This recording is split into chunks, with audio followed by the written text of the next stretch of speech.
Small towns often seem peaceful from the outside, friendly neighbors, quiet streets, and lives that move at a slower pace.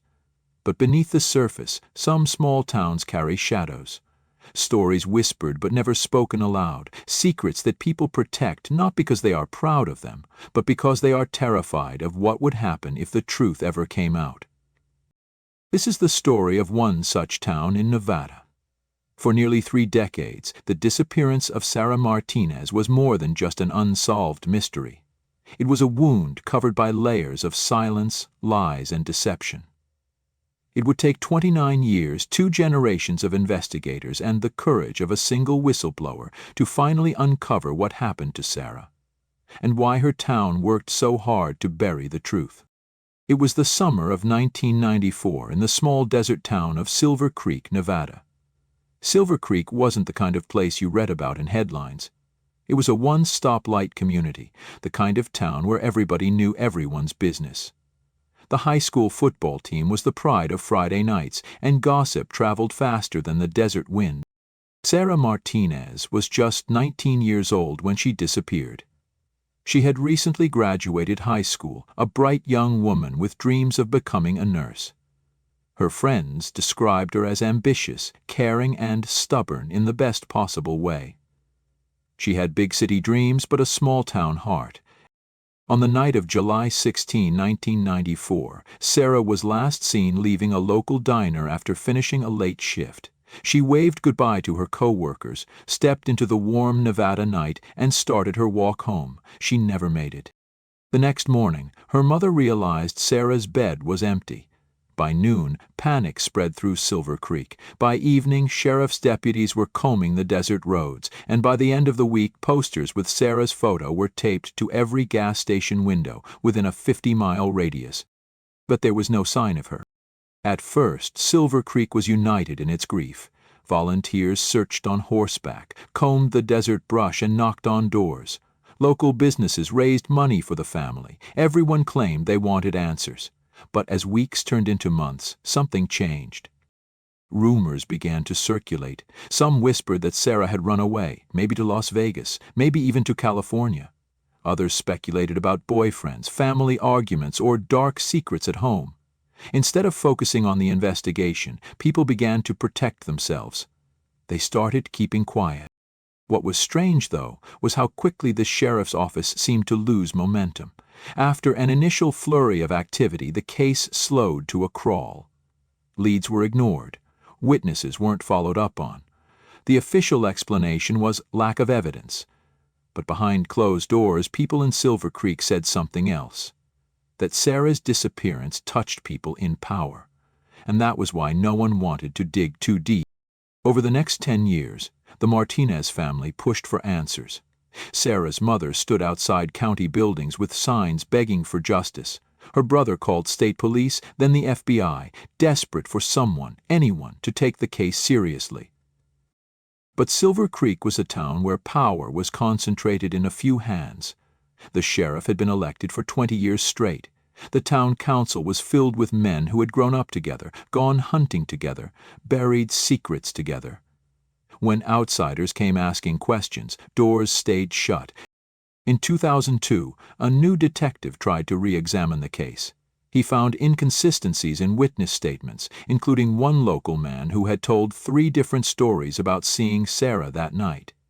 But just as quickly as the case seemed to reawaken, the detective was transferred out of town. Officially, it was called routine staffing. Locals called it what it was: another cover-up. Despite the silence, whispers continued to circulate. At bars, at church gatherings, even in the grocery store aisles, people hinted at the same story: that Sarah had been last seen with the son of a powerful local rancher, a man whose family essentially controlled half of Silver Creek. The rancher's son had a reputation. He was charismatic but reckless, always protected from the consequences of his actions. In 1994, he would have been 22, and he was rumored to have been drinking heavily the night Sarah disappeared. Some said she got into his truck willingly. Others said she didn't. But no one would speak on the record. Fear hung over the town. Families depended on the rancher for work, for money, for favors. To accuse his son would have been social suicide. or worse. And so the whispers remained whispers. By 2018, Sarah's case had been cold for 24 years. Her mother had passed away, never knowing what happened to her daughter. Her brother had moved out of Nevada entirely, sick of the constant stonewalling. But Silver Creek had changed. Younger generations were no longer bound by the same loyalties as their parents, and one of them, a woman named Elena Torres, had heard enough stories growing up that she decided she couldn't stay silent. Elena was in her late 30s, a local schoolteacher who had spent her childhood hearing her parents whisper about Sarah's case. One night, after a town meeting, she approached a retired deputy who had been drinking at the bar.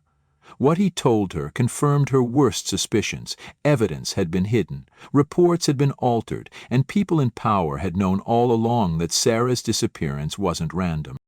Armed with this knowledge, Elena reached out to state investigators, bypassing the local sheriff entirely. In 2021, nearly 27 years after Sarah vanished, state police reopened the case. This time they had resources Silver Creek couldn't control: forensic testing, outside detectives, and a willingness to step on local toes. The investigation uncovered what many had long suspected. Sarah had left the diner that night and been picked up by the rancher's son. Witnesses, once too afraid to speak, finally admitted they had seen his truck near the desert outskirts. Forensic evidence, old, degraded, but still usable, linked Sarah's belongings to a storage shed on the rancher's property. When confronted, the rancher's son, now a man in his 50s, denied everything.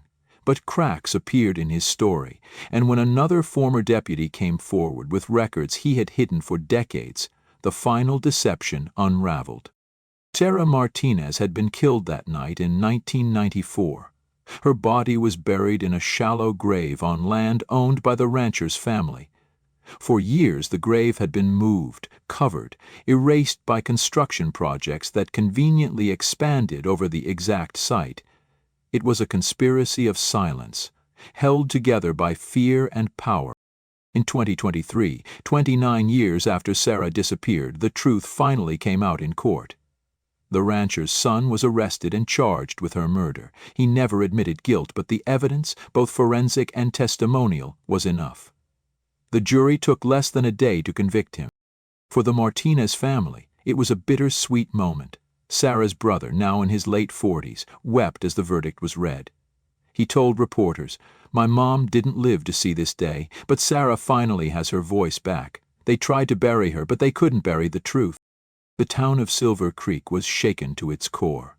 The powerful family that had controlled it for generations lost everything, and the community was forced to confront the fact that for nearly 3 decades they had all lived under a shadow of lies.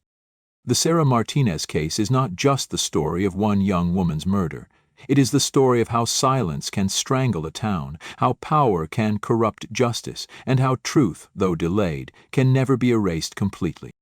For 29 years, deception reigned in Silver Creek. But when the truth finally emerged, it showed that even the most carefully guarded secrets cannot survive forever. Sarah's story is now told not as a mystery, but as a warning. Small towns may keep their secrets, but secrets do not keep forever.